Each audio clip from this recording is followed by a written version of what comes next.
Okay guys, so we're out here today with JW Solar from JW Solar USA, and he's helping me improve my project here on my solar panels by putting up some new mounting brackets, because sometimes you have to learn the hard way, and I know I did. And basically I thought I had my very first tiny solar panel system anchored to my deck railing good enough, and I didn't.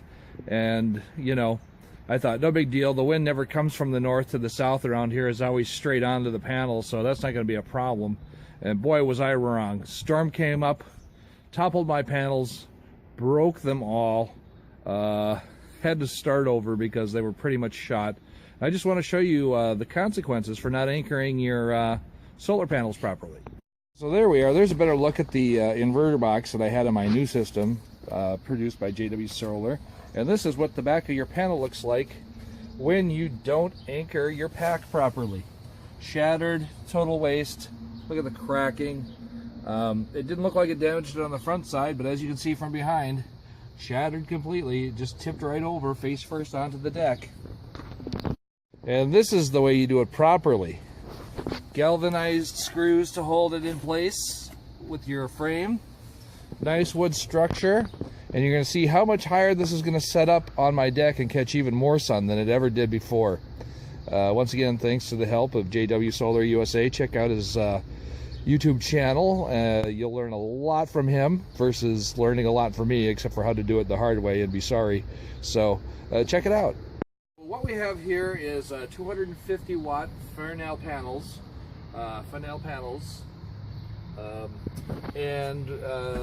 Basically, the model number here is going to be PW25WPGY-250, if you want to look that unit up online. And you can see the specs here. 250 watt, short circuit is 8.52 amps, open circuit is 38.1 volts, operating system is 8.08 amps, and optimum power is going to be 30.91 volts. Once again, polycrystalline. And what we're going to do here is we're going to show you how to wire these in series so it ups the voltage into your house, because you want that for grid tie, versus the other way when you wire them in parallel. Then it's going to up the ampage, and that's going to feed your batteries faster. So let's take a look at how that's done. Go. So what we have here is the positive lead cable coming out of the panel, and it's usually marked with a piece of tape on the side there. If not, you can look down on the actual plug-in port. It'll tell you which is positive, which is negative. And what we're going to do is we're going to take this plug and we're going to plug it into the negative port for the neighboring panel. So what I'm going to do here is I'm going to take the male end of the wire here, and I'm going to plug it into the female end of the opposing panel, thus putting it into series. And then that way we can take the male end and then female end from this panel, plug it directly into the inverter box, and we're going to up our voltage, which is a good thing.